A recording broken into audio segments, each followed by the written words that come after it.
தினம்தோறும் விளக்கேற்ற நல்ல எண்ணெய், இதயம் நல்லெண்ணெய்.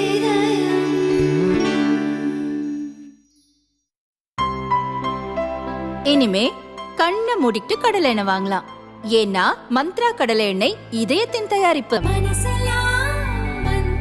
சுரா கைட் 12ஆம் வகுப்பு பொதுத் தேர்வுக்கான புதிய பதிப்பு. அதிக மதிப்பெண் பெற சுரா கைட் அனைத்து புத்தக கடைகளிலும் கிடைக்கும். Also available on Amazon, Flipkart and surabooks.com.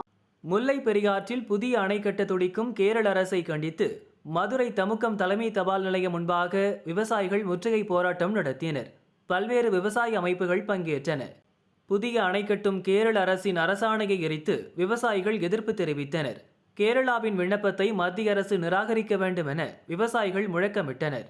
சட்டவிரோத விண்ணப்பத்தை ஏற்று இன்றைக்கு ஆய்வு செய்வதற்கான கூட்டம் நடைபெற இருந்தது.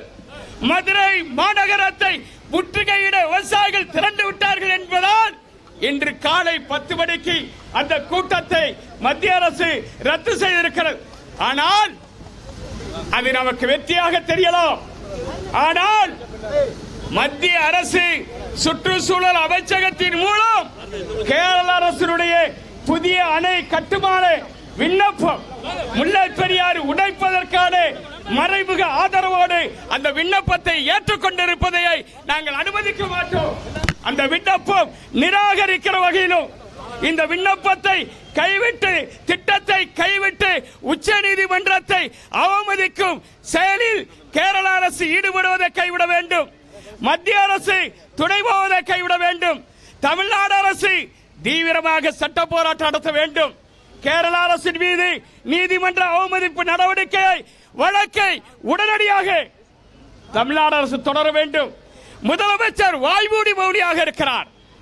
கர்நாடகா மேகதாட்டு அணை கட்டுவதற்கு தமிழ்நாடு அரசு துணையோடு தீர்மானம் நிறைவேற்றியிருக்கிறார்கள். பாலாற்றின் குறுக்கே ஆந்திர அரசு அணைகளை கட்டி வருகிறது. கேரள அரசு தொடர்ந்து அமராவதிக்கு வரக்கூடிய சிலந்தி ஆற்றின் குறுக்கே அணை கட்டுகிறது. பவான் ஆற்றின் குறுக்கே 3 அணைகளை கட்டியிருக்கிறது. சிறுவாணி குறுக்கே அணையை கட்டி முடித்திருக்கிறது. இப்படி ஒட்டுமொத்த நீராதாரங்களை பறிகொடுப்பதை வேடிக்கை பார்க்கிறார் தமிழ்நாடு முதலமைச்சர்.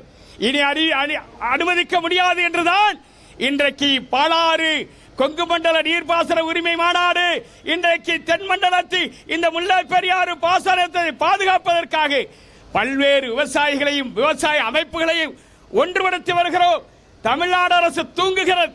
தமிழ்நாடு அரசுக்கு அரசியல் ரீதியாக இன்றைக்கு தமிழ்நாட்டில் வலிமை இருக்கிறது என்கிற வக்ர புத்தியோடு நீராதார உரிமைகள் பறிபோவதை துணை போகிறது, வேடிக்கை பார்க்கிறது. அதற்கு மத்திய அரசுக்கு மறைமுகமாக தமிழ்நாடு அரசு துணை போகிறதோ என்று அஞ்ச தோன்றுகிறது.